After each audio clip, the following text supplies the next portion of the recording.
वो प्यार नहीं। राधा एक सॉफ्टवेयर इंजीनियर थी और नितेश एक कंपनी में मैनेजर का काम करता था।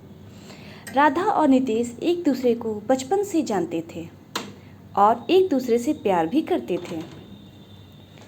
उनके रिलेशन को लगभग 7 साल हो गए थे और अब राधा नितेश से शादी करना चाहती थी।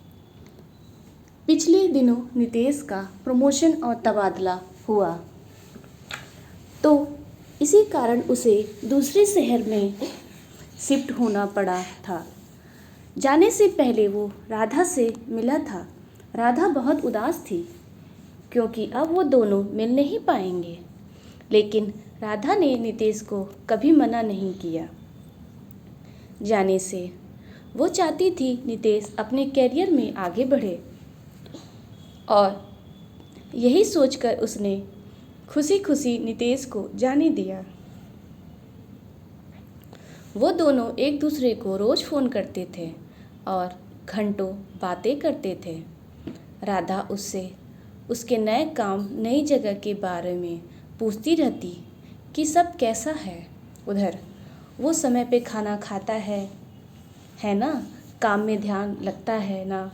राधा उसे उसका सब कुछ पूछती थी। 2 साल अच्छे से बीत गए थे, लेकिन कुछ ऐसा होने लगा कि राधा बहुत परेशान रहने लगी। नितेश न तो खुद राधा को फ़ोन करता और जब राधा फ़ोन करती तो यह बोलकर फ़ोन रख देता था कि वह काम में व्यस्त है। राधा को समझ नहीं आ रहा था कि नितेश ऐसा क्यों कर रहा है। भले कितना भी काम हो, 2 मिनट तो मुझसे बात कर ही सकता है। महीनों ऐसे ही चलता रहा। राधा थककर नितेश को फ़ोन करना छोड़ दी और नितेश तो अब उसे खुद फ़ोन तो करता नहीं था। कुछ दिन ऐसे ही बीते गए तो राधा ने खुद फ़ोन किया नितेश को। उसने फ़ोन नहीं उठाया। राधा ने उसे कई बार फ़ोन किया, फिर भी उसने फ़ोन नहीं उठाया और ना ही उसके बाद में खुद राधा को फ़ोन किया। राधा बहुत परेशान हो गई। वो सोचने लगी कि सच में नितेश का काम में इतना व्यस्त रहता है कि कुछ और बात है। कुछ दिनों बाद राधा अपने काम से छुट्टी लेकर नितेश को बिना बताए उससे मिलने चली गई। राधा को नितेश का पूरा पता मालूम था कि वो कहाँ रहता है। राधा रात के समय नितेश के घर पहुंची थी। उसने देखा कि नितेश के घर पर ताला लगा हुआ था। उसने नितेश को फ़ोन किया, लेकिन हमेशा की तरह नितेश ने राधा का फ़ोन नहीं उठाया। फिर राधा ने नितेश को मैसेज किया कि मैं तुम्हारे घर के बाहर खड़ी हूँ, तुम कहाँ हो। थोड़ी देर बाद नितेश ने फ़ोन किया और उसे बहुत डांटा कि तुम बिना बताए क्यों आ गई इधर। किसने बोला था तुम्हें इधर आने के लिए, और फ़ोन रख दिया। उसने राधा की कोई बात नहीं सुनी। राधा उसके घर के बाहर ही बैठी रह गई कि शायद नितेश को ऑफिस में बहुत काम हो और मैं बिना बताए आ गई, इसलिए वो गुस्सा कर रहा है और वो उसके घर के बाहर ही बैठ के उसका इंतज़ार कर रही थी। सफ़र में राधा बहुत थक चुकी थी और उधर बैठे बैठे राधा की आंखें लग गई और वो सो गई। सुबह जब उसकी नींद खुली तो उसने देखा कि नितेश अभी तक घर नहीं आया। उसने फिर से नितेश को फ़ोन किया। फ़ोन उठाते ही नितेश बोला, क्या है, तुम मुझे क्यों बार बार फ़ोन करती हो। राधा बोली, तुम कहाँ हो, रात भर तुम घर नहीं आए, मैं इधर तुम्हारे घर के बाहर कल रात से ही तुम्हारा इंतज़ार कर रही हूँ। नितेश गुस्से में बोला, तुम चली जाओ यहाँ से, मैं नहीं आ सकता।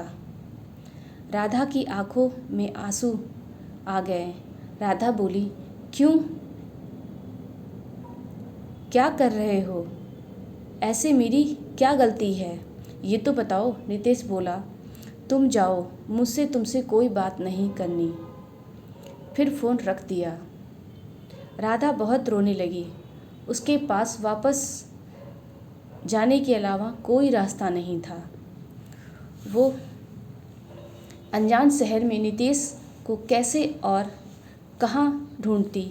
फिर उसने सोचा कि नितेश के पड़ोसियों से एक बार पूछ ले कि नितेश यहीं रहता है ना, कि कहीं और शिफ्ट हो गया है।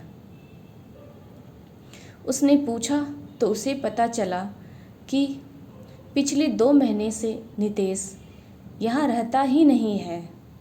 ये सुनकर उसे बहुत बुरा लगा कि नितेश ने उसे कुछ नहीं बताया था कि वो कहीं और शिफ्ट हो गया है। पहले नहीं बताया था, ठीक है, लेकिन अब जब मैं यहाँ आ गई हूँ। फिर भी उसने कुछ भी नहीं बताया और ना ही मिलने आया। वो यहाँ से अपने घर लौट गई। वो बहुत बेचैन हो रही थी। नितेश ऐसा क्यों कर रहा है? वो नितेश को फ़ोन और मैसेज करती थी, लेकिन वो न तो फ़ोन उठाता और न ही मैसेज का जवाब देता। कुछ 10 दिनों बाद नितेश का फ़ोन आया। राधा अपने ऑफिस में थी। उसने तुरंत फ़ोन उठाया और ऑफिस से बाहर निकली बात करने के लिए। वो पूछने लगी कि नितेश, तुम्हें क्या हो गया है? तुम मेरे फ़ोन का और ऐसा मेरे साथ क्या कर रहे हो? मुझसे कोई गलती हो गई है, मुझे बताओ। लेकिन मुझे ऐसे इग्नोर मत करो, मुझसे बात तो करो। उधर से नितेश बोला, अब प्लीज़ तुम मुझे भूल जाओ। मैं किसी और से प्यार करता हूँ और उसी से शादी करने वाला हूँ, और पिछले 1 महीने से मैं उसी के साथ ही रहता हूँ, इसलिए तुमसे मिलने नहीं आया था। उस दिन हो सके तो तुम मुझे माफ़ कर देना। मैं अपना फ़ोन नंबर भी बदल रहा हूँ। इतना बोलकर नितेश ने फ़ोन रख दिया। राधा ये सच सब सुनकर तो मानो जैसे उसके पैरों के नीचे से ज़मीन ही निकल गई हो। उसका दिल बहुत ही तेज़ी से धड़कने लगा। वो रोने लगी और सोचने लगी, कैसे 7 साल का रिलेशन ऐसे कोई एक झटके में तोड़ सकता है। वो उसी वक्त ऑफिस से घर चली गई। वो बहुत रोई। फिर नितेश को फ़ोन करने लगी कि नितेश ऐसे नहीं कर सकता, वो मुझे छोड़कर नहीं जा सकता। लेकिन जैसे नितेश ने कहा था कि वो अपना नंबर बदल रहा है, तो उसका फ़ोन भी नहीं लगा। राधा डिप्रेशन में चली गई थी। वो 1 महीने तक ऑफिस नहीं गई। उस रोज़ ऑफिस से फ़ोन आते थे। आखिर में उसके बॉस ने उसे बोल ही दिया कि अगर ऐसे ही कुछ दिन और चलता रहा तो उसे नौकरी छोड़नी होगी। फिर कुछ दिनों बाद राधा ऑफिस जाने लगी, लेकिन काम में उसका ध्यान नहीं लगता था। 6 महीने हो गए उस बात को। अब राधा धीरे धीरे संभल रही थी। नितेश ने फिर कभी राधा को फ़ोन नहीं किया और ना ही राधा ने कभी उसे फ़ोन किया।